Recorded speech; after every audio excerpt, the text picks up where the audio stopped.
कुछ महीनों पहले जब से कोरोना लगा, मेरी श्रीमती ध्यान से जुड़ी, तो मैं उसमें नाराज़ हुआ करता। मैंने क्या ये एनी टाइम कभी भी उठ के बैठ गए, ये कोई तरीका थोड़ी है। पूजा पाठ का कोई समय निश्चित होता है, सुबह बैठो या शाम बैठो, कोई एक समय निश्चित करो, उस समय बैठ के किया करो। पति जी के पीछे जो बैठे शायद ये इनके खास लोग हैं जो वहाँ बैठे हैं। अपन लोगों को क्या मतलब कि अपने वहाँ बुलाएं, जबकि मैंने कभी ध्यान किया नहीं, उनसे जोड़ा नहीं, फिर भी मन में ऐसे विचार आ रहे हैं। तो दोपहर या शाम के समय जनार्दन सर मिले, बोले आप कब आए? हम कल आए। आप दिखे नहीं तो मैं वहाँ सामने बैठा था। बोले नहीं, सुबह आपको स्टेज पे बैठना है। मैं सोच में पड़ गया कि मैंने मन में विचार किया, वो जनार्दन सर कह रहे कि आपको स्टेज पे बैठना है।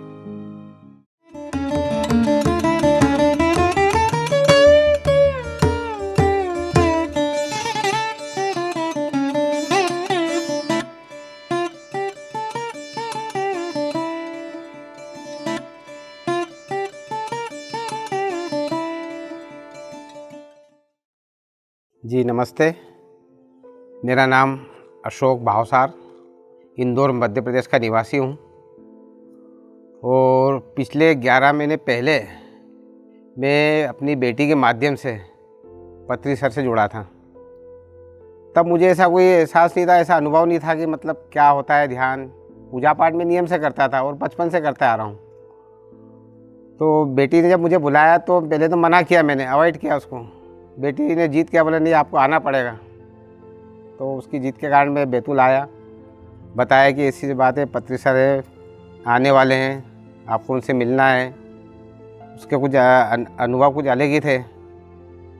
मैं रुका, पत्री सर वहाँ आए, बैठे। बैठने के पहले जो है उस रूम में पिरामिड लगाने थे, तो जनार्दन सर पिरामिड लेके आए थे। तो मेरी एक आदत है, कोई भी कार्य हो तो मैं उसको करने पीछे नहीं हटता हूँ। कैसा भी कोई भी कार्य हो जो मैंने जीवन में कभी ना किया हो, वो भी यदि वो कार्य मुझे मिला है तो मैं बिल्कुल उसको मन लगा के करता हूँ। तो जो पिरामिड थे, करीब 6 पिरामिड थे, वो मैंने मेरे हाथ से दीवार में लगाए। जनार्दन बड़े खुश हुए, जनार्दन जी। पति सर जी आए, उनके साथ बैठे, आमने सामने बैठे। तो एक वाक़या ऐसा हुआ वहाँ पर कि कोई लड़की थी, तो उसको कुछ प्रॉब्लम थी, तो वो जानकारी लेना चाहती थी। तो पति सर के बात करने जाती थी, लेकिन पति सर कुछ जवाब देना नहीं चाहते थे। वो 2-3 बार ऐसा रिपीट किया। तो मैं सामने बैठा था, तो पति सर बोले आप इनसे बात करो, मुझसे मत पूछो, ये बताएंगे आपको, आप इनसे बात करो। ऐसा उसको डांट के उठे और चल दिए वहाँ से। उसके बाद वो बैठे, ध्यान हुआ, भोजन किया। उसके बाद दूसरे दिन फिर एक हॉल में प्रोग्राम था, वहाँ ध्यान किया। उसके बाद मैं फिर कभी मिला नहीं। कुछ महीनों पहले जब से कोरोना लगा, मेरी श्रीमती ध्यान से जुड़ी, तो मैं उसमें नाराज़ हुआ करता। मैंने क्या ये एनी टाइम कभी भी उठ के बैठ गए, ये कोई तरीका थोड़ी है। पूजा पाठ का कोई समय निश्चित होता है, सुबह बैठो या शाम बैठो, कोई एक समय निश्चित करो, उस समय बैठ के किया करो। तो मेरी बात को अवॉइड करके वो अपना करती रहती। मैं बहुत नाराज़ होता था। मैंने नहीं, ये कोई तरीका नहीं है। एक मीटिंग इनकी रात को शुरू हुई, रात के 12 से 4, उसमें तो बहुत ज़्यादा मैं नाराज़ हुआ। मैंने ये तरीका नहीं है, रात में कोई इस प्रकार का जाप या ध्यान नहीं होता है। तो भी चोरी चुपके वो कर लिया करती थी।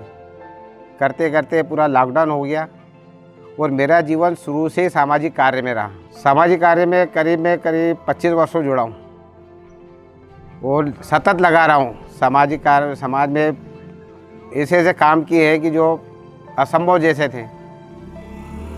और सन 95 मेरे गुरु से मैं जुड़ा, जिनके गणेश जी का इष्ट था। उनकी सेवा मैंने, जैसे एक आश्रम में होती है, आश्रम में जिस प्रकार सेवा की जाती है, गायों की सेवा, गुरु की सेवा, जैसे आश्रम में जिस प्रकार सेवा थी, उस प्रकार की सेवा मैंने अपने गुरु की और 15 साल सतत की। 15 साल के बाद में मैं वहाँ से थोड़ा दूर रहने चला गया, तो मेरा कनेक्टिंग कम हो गया। तो इस प्रकार की सेवा भाव मेरी बचपन से रही है। तो अभी लॉकडाउन जब से लगा, तो इनकी मीटिंग होने के बाद में अभी ये कार्यक्रम की मुझे जानकारी मिली बच्ची के माध्यम से 1 महीने पहले। तो मैंने मना कर दिया, मैं नहीं आऊँगा। श्रीमती जो कि ध्यान करती थी, वो रोज़ जीत करे मेरे से, बोले अपने को चलना है। मैं मना करता, लास्ट टाइम तक मना करता रहा, जबकि मेरी टिकट कर दी गई थी पहले ही। और अब संकट ये कि टिकट हो गई, जाना तो पड़ेगा, फिर भी मैं चाहता था कि मैं यहाँ आऊँ। आखिर को मुझे मेरी श्रीमती के साथ यहाँ आना पड़ा। आया हूँ, रात्रि यहाँ रुका हूँ, सुबह फिर जो है शिविर में गया, ध्यान किया, तो कुछ अलग ही फीलिंग मतलब मुझे महसूस हुई। मैंने किसी को नहीं बताया मुझे वहाँ क्या मतलब देखने को मिला। और मैं बैठे बैठे मन में विचार आया कि ये जो मंच के पीछे, पत्री जी के पीछे जो बैठे हैं, शायद ये इनके खास लोग हैं जो वहाँ बैठे हैं। अपन लोगों को क्या मतलब कि अपने वहाँ बुलाए, जबकि मैंने कभी ध्यान किया नहीं, उनसे जोड़ा नहीं, फिर भी मन में ऐसे विचार आ रहे हैं। तो दोपहर या शाम के समय जनार्दन सर मिले, बोले आप कब आए? मैंने हम कल आए। आप दिखे नहीं? तो मैं वहाँ सामने बैठा था। बोले नहीं, सुबह आपको स्टेज पे बैठना है। मैं सोच में पड़ गया कि मैंने मन में विचार किया, वो जनार्दन सर कह रहे कि आपको स्टेज पे बैठना है। ये बात मैंने जाके सीधे अपनी बेटी को बताया, उसको बड़ा ताज्जुब हुआ। ये बोले देखो, आप जो सोचते हो वही यहाँ होता है, आप ऐसा कुछ भी मत सोचना है जिससे मतलब जो किसी को नुकसान पहुँचे। दूसरे दिन जब मैं वहाँ बैठा तो संगीत के माध्यम से जो मुझे अनुभूति हुई है, मेरी दोनों आँखों से गंगा जमुना बिल्कुल पानी की धार की तरह बह रही थी, नेचुरली।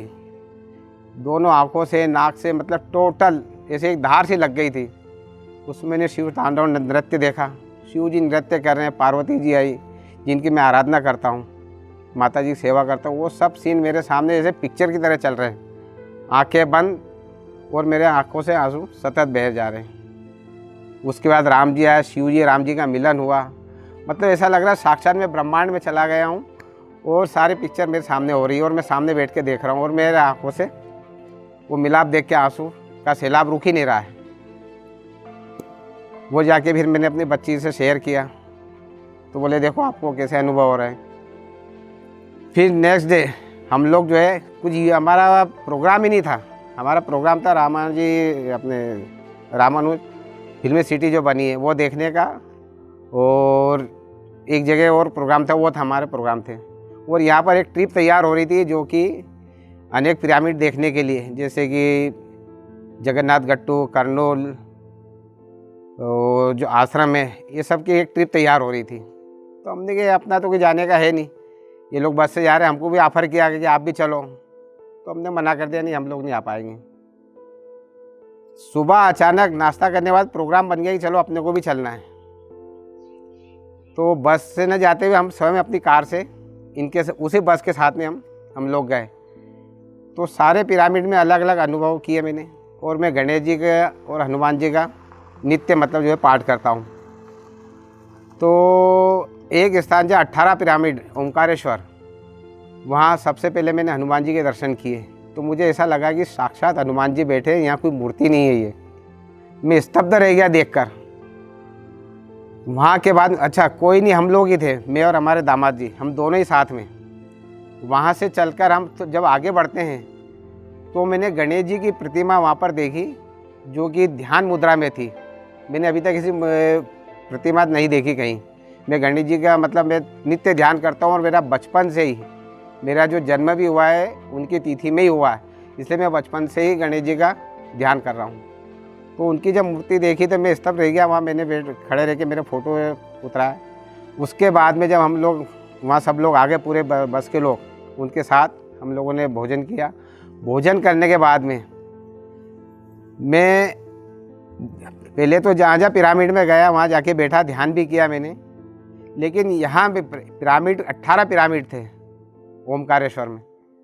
तो मैंने यार इतने पिरामिड हैं, लेकिन हर पिरामिड में बैठूंगा तो समय ज़्यादा लग जाएगा, इतना समय है नहीं कि अपन यहाँ रुकेंगे। तो मैंने क्यों ना हर पिरामिड के पास में अपन जाया जाए, क्योंकि कुछ एक पिरामिड जो थे खुले हुए थे, बाकी टोटल में ताले लगे हुए थे। तो मैंने वहाँ पर ओम का जो एक चित्र लगा हुआ था, उसमें जो पिरामिड जिस आकार में बने हुए थे उसकी मैंने फ़ोटो उतार ली, और वो मेरे दिमाग में आ गई, अपने पास फ़ोटो है, अपन इस अनुसार अपन वहाँ पर चलते हैं। तो 1 नंबर से लेके 18 नंबर तक जो उस पर आकृति बनी हुई थी, उस नंबर के अनुसार मैं हर पिरामिड पे गया और पूरा ओम मैंने ओम के अनुसार उसमें घुमा मैं। बैठा कहीं भी नहीं, लेकिन हर ओम पिरामिड के पास में जाकर नमस्कार करके आया। वहाँ से चल के रात को 12:30 बजे यहाँ आए हम लोग।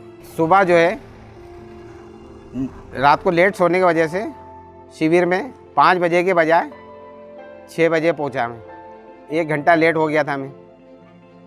1 घंटा लेट होने के बाद मैंने जब 2 घंटे बाद ध्यान किया, ध्यान करने के बाद में यहाँ हम लोगों ने चाय पी। चाय पी के हम लोग हमेशा साथ में मतलब हमारे रूम की तरफ जाते थे, लेकिन उस दिन योग ऐसा बना कि श्रीमती मुझसे पहले चली गई।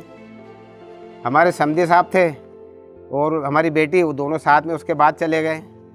दामाद साहब थे, वो पीछे रह गए। तो मेरे मन में कुछ ऐसा आया कि क्यों ना अपन चल के पिरामिड में बैठे। मैं वहाँ से सीधे निकलकर महेश्वर पिरामिड में जाकर बैठ गया। वहाँ जाकर जब मैं बैठा हूँ, मैंने ध्यान लगाया है, तो आप विश्वास न करेंगे, मुझे जो 3 घंटे यहाँ पर बैठना था, मैंने वहाँ 3.25 घंटे मतलब बिताए। और उस बीच में मुझे क्या करना है, कहाँ क्या करना है, वो सारी पिक्चर मेरे सामने आ गई कि मुझे इंदौर जाकर एक पिरामिड का निर्माण करवाना है। और पिरामिड का निर्माण भी छोटा नहीं, बड़े पैमाने पे करवाना है। स्थान होगा उज्जैन और इंदौर के बीच। जिस प्रकार यहाँ महेश्वर पिरामिड बना है, ओंकारेश्वर पिरामिड बना है, इसी तरह वहाँ एक पिरामिड बने जिसका नाम हो महाकालेश्वर। ऐसे मन में विचार आ रहे हैं और किस प्रकार का होगा, कैसा होगा, ये सारी पिक्चर मेरे मन में बनती जा रही। मेरे मन में विचार भी आ रहा है, मेरे को पति जी से बात करना है, लेकिन पति जी के पास में मैं खड़ा होता हूँ, लेकिन बात नहीं हो पा रही मेरे से। कल भी इसी प्रकार हमारे एक मेंबर्स हैं संतोष जी, वो मुझे लेके गए कि चलो मैं मिलाती हूँ, आप उनको अपना एक्सपीरियंस बताइए, उनसे चर्चा कीजिए। मैं उनके सामने 15 मिनट खड़ा रहा। उन्होंने एक एक करके सबको बुलाया, लेकिन मुझे नहीं बुलाया और वहाँ से उठ के चले गए। तो कल भी मेरी कोई चर्चा नहीं हो पाई। आज फिर जब मैं वहाँ ध्यान में बैठा, हाँ आज फिर मैं सुबह उठने में लेट हो गया। उठने में जब लेट हुआ तो मैं जो है 6 बजे पहुँचा। तो 6 बजे हमने कहा सामने बैठना पड़ेगा, तो हमारे समधी साहब बोले नहीं अपन स्टेज पे बैठेंगे। अरे मैंने अपन लेट हो गया, अपन ऊपर नहीं जा सकते। बोले चलो सही, जनार्दन सर हैं वहाँ पर। हम ऊपर गए, जनार्दन सर मिले और हमको वहाँ पर पीछे जगह दी। वहाँ बैठे। वहाँ फिर जो अनुभव हुआ संगीत के माध्यम से, तो मेरे जितने मन में सवाल थे, मैं जो पत्री सर से सवाल करना चाहता था, उसके जवाब चाहता था, वो सारे जवाब पत्री सर ने मेरे को संगीत और गीत के माध्यम से दे दिए। मेरे दोनों आँखों से गंगा जमुना की तरह, नदी की तरह आंसू बहने लगे और पूरा शरीर मतलब गीला होने लगा। करते करते जब मैं इतना रोया हूँ, तो पत्री सर ने मुझे वहाँ से उठाया और मैं उनके गले मिलकर, मैं और वो दोनों खूब रोए हैं। दोनों की आंखों से खूब आंसू आ रहे हैं और मतलब मुंह से शब्द नहीं निकल रहे हैं। मैं समझ गया मेरे सारे प्रश्नों के उत्तर यहाँ मुझे मिल गए। अब मुझे कोई प्रश्न नहीं करना है, सारे प्रश्नों के उत्तर पत्री सर ने आके मुझे इस संगीत के माध्यम से दे दिए हैं। अब आगे के लिए मुझे जो मार्गदर्शन चाहिए, अब मैं पत्री सर से मिलूँगा, वो मुझे क्या मार्गदर्शन करते हैं, उस मार्ग के ऊपर मैं इंदौर जाकर छोटे नहीं बड़े पैमाने पे मैं करना चाहता हूँ। और इंदौर जाकर एक बड़े पैमाने पर एक बड़ा पिरामिड का निर्माण करना है, और कैसे करना है ये पत्री सर मुझे मार्गदर्शन करेंगे। इसी के साथ मैं अपनी वाणी को विराम देता हूँ। नमस्ते।